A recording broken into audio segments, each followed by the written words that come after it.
আজকে আরেকটা ঝটপট রেসিপি শেয়ার করছি। এখানে ডাল আমি সেদ্ধ করে নিয়েছি লবণ, নুন আর হলুদ দিয়ে। তারপরে এখানে দুটো ডিমকে এরকম বড়া করে নিয়েছি, নিয়ে একটু কেটে নিয়েছি। একদম ঝটপট রেসিপি, খালি ডালটা যদি সিদ্ধ থাকে তাহলেই হয়ে গেল।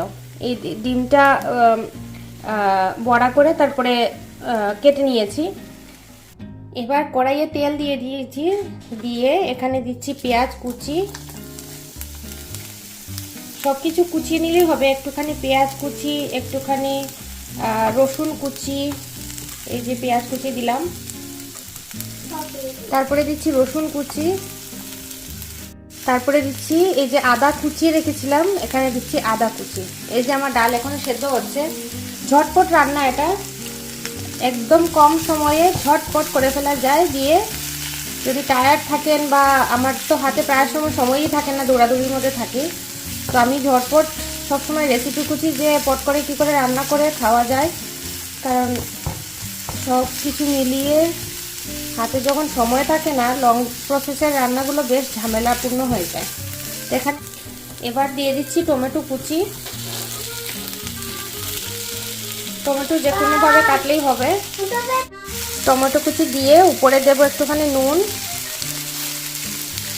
একটুখানি হলুদ। আমি এক হাতে ভিডিও করছি বলে ঝামেলা হয়ে যাচ্ছে। তারপরে সামান্য একটুখানি মরিচ, যেহেতু বাচ্চারা খাবে এর জন্য আমি মরিচ তেমন দিচ্ছি না। আর একটুখানি জিরের গুঁড়ো, ব্যাস, আর কিছু না। এবার সামান্য একটুখানি জল দিয়ে ভালো করে কষবো। একটুখানি ঢাকনা দিয়ে রেখে দেবো যাতে একটুখানি মজে। এবারে মশলাটা ভালো করে কষা হয়ে গেছে। ভালো করে যখন কষাটা হয়ে গেছে, এবারে আমি সেদ্ধ ডালটা এখানে মিক্স করে দেব। একটু যখন ফুটে উঠবে তখন আমি যে ডিমটা রেখেছিলাম ভেজে, ওই ভাজা ডিমটা এখানে দিয়ে দেব। এখন 2 মিনিট জাল করব, করে ধনেপাতা কুচি দিয়ে ছড়িয়ে নামিয়ে নেব। ব্যাস, হয়ে গেল রান্না। এটা এই যে ধনেপাতা কুচি ছড়িয়ে দিলাম, ব্যাস রান্না কম। যেটার জন্য কোনো ধরনের কোনো ঝামেলাই করতে হয় না। এখানে আমি কড়াইয়ে তেল গরম করে দিলাম। তেল গরম হোক, সেই ফাঁকে একটু কথা বলে নিচ্ছি। এই রেসিপিটা বাচ্চারা ভীষণ পছন্দ করবে। বাচ্চাদের একদম ঝাল কম, খুব সিম্পল একটা রেসিপি, খুব মজাদার একটা রেসিপি। এই যে এখানে আমি পেঁয়াজ কুচি নিয়েছি, আদা কুচি, রসুন কুচি আর একটু বাদাম নিয়েছি। এগুলাকে একে ভালো করে একটু ভাজা ভাজা করে নেব। এগুলা পেস্ট হয়ে গেলে কাজ অর্ধেক শেষ। আর অন্য একটা পাত্রে আমি ডিম সিদ্ধ বসিয়ে দিয়েছি। আমাদের রেসিপিতে ডিম লাগবে আর এই জিনিসগুলো লাগবে। এগুলো আমি এখন কড়াইয়ে দিয়ে দিব, দিয়ে ভালো করে ভাজা ভাজা করে নেব।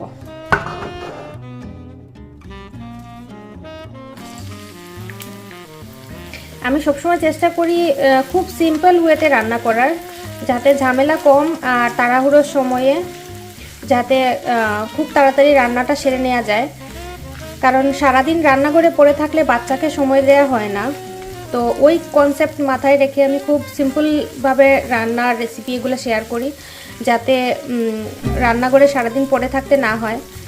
কারণ সারাদিন রান্নাঘরে থাকলে বাচ্চাদেরকে একদম সময় দেওয়া হয় না। আর এটা আমার সবসময় মাথায় থাকে যে বাচ্চাকে যাতে একটু বেশি সময় দেওয়া যায়। এজন্য এই সিম্পল রেসিপিগুলো আপনাদের সাথেও শেয়ার করি, যাতে আপনারা বাচ্চাকে সময়টা একটু বেশি দিতে পারেন।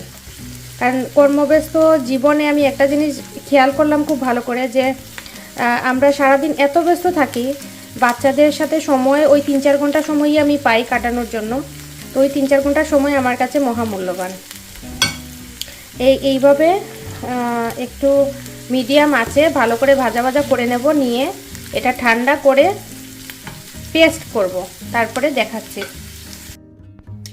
এবার এই যে মশলাটা বেটে রেখেছি। আচ্ছা, একটা জিনিস, এই মশলাটা যখন আমি ব্লেন্ড করেছি, ব্লেন্ডারের মধ্যে কিন্তু একটু ধনেপাতা কুচিও দিয়েছি, দিয়ে তারপরে ব্লেন্ড করেছি। সব মশলার সাথে ধনেপাতা কুচিও আমি দিয়েছিলাম।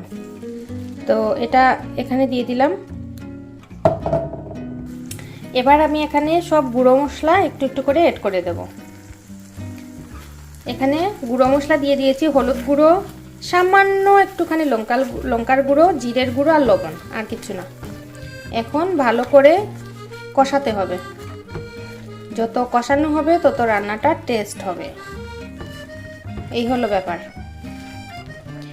তো রান্নার মেইন মজাটাই হলো কষানোর মধ্যে, যত বেশি কষানো হবে, মশলাটা যত বেশি তেল ছাড়বে, তত রান্নাটা টেস্ট হবে। এখন ভালো করে কষানোর পালা, ভালো করে কষুক।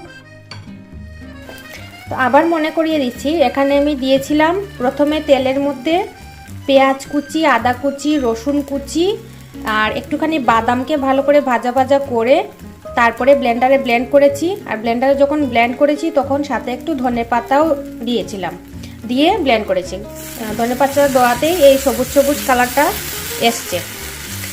তো তারপরে তেলের মধ্যে এই মশলাটা দিয়ে দিয়েছি, ব্লেন্ড করা মশলা। তারপরে দিয়েছি গুঁড়া মশলা, হলুদ, মরিচ, সামান্য একটু করে মরিচ আর জিরার গুঁড়ো আর লবণ, আর কিছু না। এখন মশলাটা একটুখানি যখন কষে আসবে, এখানে আমি দিয়ে দেবো একটুখানি টক দই। টক দই দিয়ে দিলাম, দিয়ে এখন টক দইয়ের সাথে মশলাটাকে ভালো করে কষিয়ে নেব।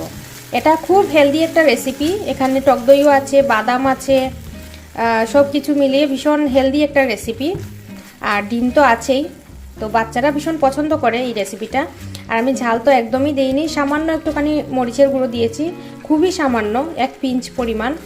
তো এটা মূলত বাচ্চাদের জন্যই আমি করছি, বাচ্চারা খেয়ে খুব মজা পাবে।